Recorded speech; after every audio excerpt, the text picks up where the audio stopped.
Pemirsa sekalian, kita lanjutkan bincang aktual kita bersama Bapak Dr. Andes Abdi Sumaiti MA berkaitan dengan mempertahankan idealisme politik. Ya. Sekarang penting sekali ini nampaknya regenerasi atau Iya, pewarisan betul. nilai kepada generasi baru sehingga mereka bisa bergerak karena satu cita-cita. Bagaimana pengalaman pewarisan generasi di masa dulu? Iya, pewarisan ini eh, kalau saya memperhatikan itu bisa dilakukan melalui dua cara ya. Pertama, pewarisan yang sifatnya dalam tanda kutip langsung, misalnya melalui sosialisasi, training-training, atau penulisan buku dan lain sebagainya. Tapi yang kedua yang secara langsung pewarisan itu melalui perilaku politisinya itu sendiri.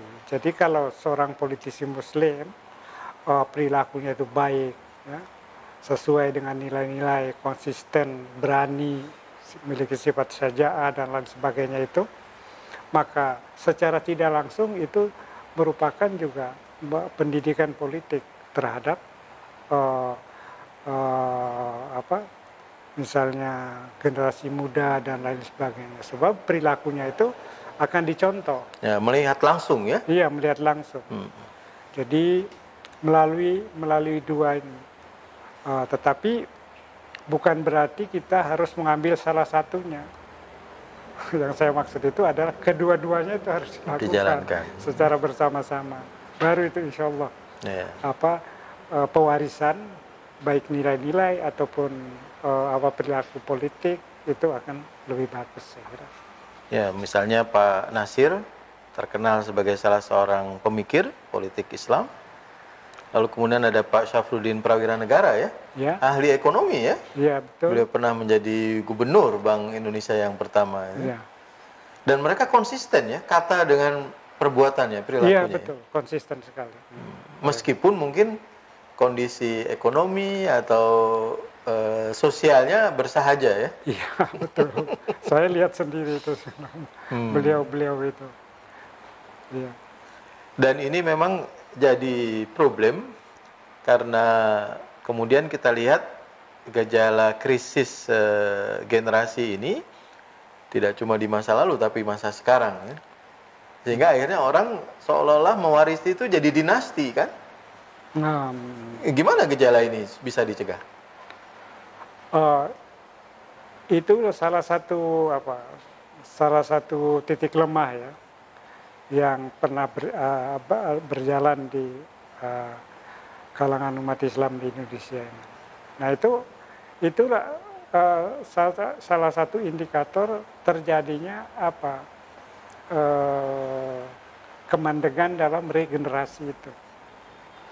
Maka jika regenerasi ini bagus ya, baik secara keilmuan atau secara perilaku, ya, secara pemikiran dan lain sebagainya, maka otomatis tadi yang dikhawatirkan tadi dinasti politik.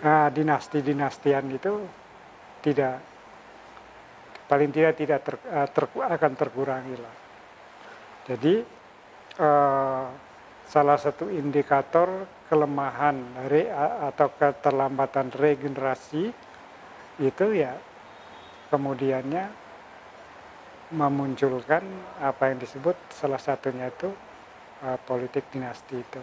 Ya, padahal yang diwarisi sebenarnya adalah nilai, cita-cita. Ya. Sehingga siapapun dia yang komitmen dengan nilai itu bisa berjuang bersama. Betul. Tapi nggak gampang memberi kepercayaan kepada anak muda nih. Sebenarnya mudah, kalau saya sih mudah. Asal kitanya itu konsisten. Sehingga dengan konsistensi pada nilai kita itu lalu secara otomatis generasi muda itu kan respect pada kita. Dan ketika sudah respect itu akan memudahkan untuk melakukan regenerasi, sosialisasi atau semacamnya. Nah, kira-kira masa depan politik Islam ya di abad milenial seperti apa, Pak Abdi? Iya, saya tidak untuk meramal ke depan itu kurang punya keahlian ya. Tapi sudah pengalaman tahun 65, 66 ya, iya, dan menyaksikan juga tahun 98. Jadi untuk ke depan itu yang pertama di kalangan generasi apa istilahnya generasi Milenial. enggak generasi kitanya itu generasi tua atau generasi apa ya terserah diistilahkannya. Itu yang pertama harus dimiliki itu adalah tentu konsep-konsep masa depan itu, tentang ke depan itu mau apa. Inilah yang dalam teori politik itu disebut cita-cita politik. Jadi harus punya cita-cita politik itu yang harus diwujudkan sampai ke depannya itu. Dan Pak Abdi termasuk salah seorang perumus falsafah dasar ya, perjuangan ya. Nah, ya itulah salah satu konsekuensinya. Jadi cita-cita itu kan kalau dalam surat Al-Kahfi itu cita-cita politik itu yang globalnya itu kan dua, aman dan makmur.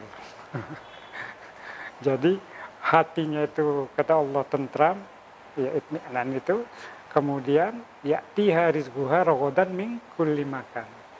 Rezekinya datang dari segala macam arah, artinya makmur kan. Jadi, tapi ini kan cita-cita global politik sepanjang sejarah manusia itu tidak ada yang tidak begitu cita-cita. Universal ya berlaku. Ya berlaku. Siapapun juga pengen bangsanya atau umatnya itu makmur dan aman itu. Nah, tetapi ini harus diwujudkan dalam bentuk cita-cita yang sifatnya spesifik, baik spesifik dalam pengertian tempat atau spesifik dalam pengertian waktu yang kita alami sekarang ini. Nah, ini harus dirumuskan.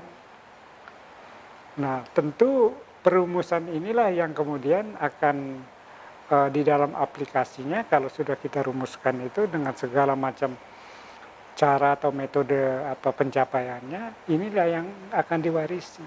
Sehingga dengan demikian bagus gitu, terus berlanjut regenerasi baik secara pemikiran atau secara perilakunya. Ya, sehingga ada ketersambungan antara itu. generasi sekarang dengan dahulu dan mungkin yang akan datang terus ketersambung. Dan ini penting sekali. Mandek itu berbahaya, justru.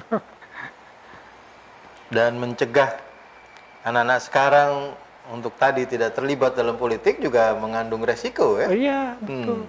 Besar sekali risikonya.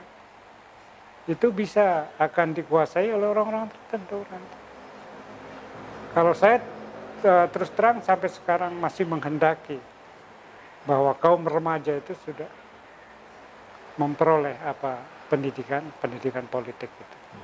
Dan kita juga inilah salah satu kelemahan kita di Indonesia itu, kalau mendengar istilah politik itu langsung asosiasinya itu jadi anggota DPR, jadi gubernur, jadi ini. Padahal politik secara istilah itu pengertiannya kan sesuatu jalan metode untuk melahirkan kebaikan. Iya, siasah itu. Nah, ini harus ditanamkan betul ini. Jangan sampai asal disebut istilah politik udah gambarannya itu Senayan dan sebagainya. Ya, kekuasaan. Kemegahan tidak gitu ya. Mata itu. Cara untuk melahirkan kebaikan dilakukan oleh siapa saja itu merupakan bagian dari politik. Ya. Ini salah satu hikmah penting bahwa generasi perintis dakwah ya, generasi yang meletakkan dasar-dasar perjuangan, merumuskan tadi cita-cita dan kemudian harus diwariskan kepada generasi baru ini ya. Iya, betul. Maksudnya seperti tadi disebutkan cita-cita itu kan pembentukan masyarakat madani kan misalnya. Nah, itu dijabarkan baik dalam platform atau juga dalam bentuk falsafah dasar perjuangan dan ADART dan lain-lain sebagainya. Dan kita sebenarnya sudah memilikinya seperti dalam buku disebutkan. Nah, di dalam falsafah dasar perjuangan ini kemudian juga dibahas berbagai macam aspek kehidupan. Dari mulai politik, sosial, kebudayaan, perempuan, bahkan lansia pun juga. Persoalan-persoalan yang menyangkut lansia ada di Jadi semua aspek semua aspek kehidupan insyaallah. kita. Karena Sehingga- itulah menjadi bisa difahami kenapa anak-anak remaja, SMA, SMK sekarang peduli ya. Iya, betul. Jangan sampai mahasiswanya juga kalah dengan anak-anak SMA ini. Baiklah, perbincangan kita dengan Dr. Andes Abdi Sumaiti MA menarik sekali, berkaitan dengan pewarisan nilai-nilai perjuangan bagi generasi muda. Terima kasih. Iya, Pak Abdi. sama-sama ya.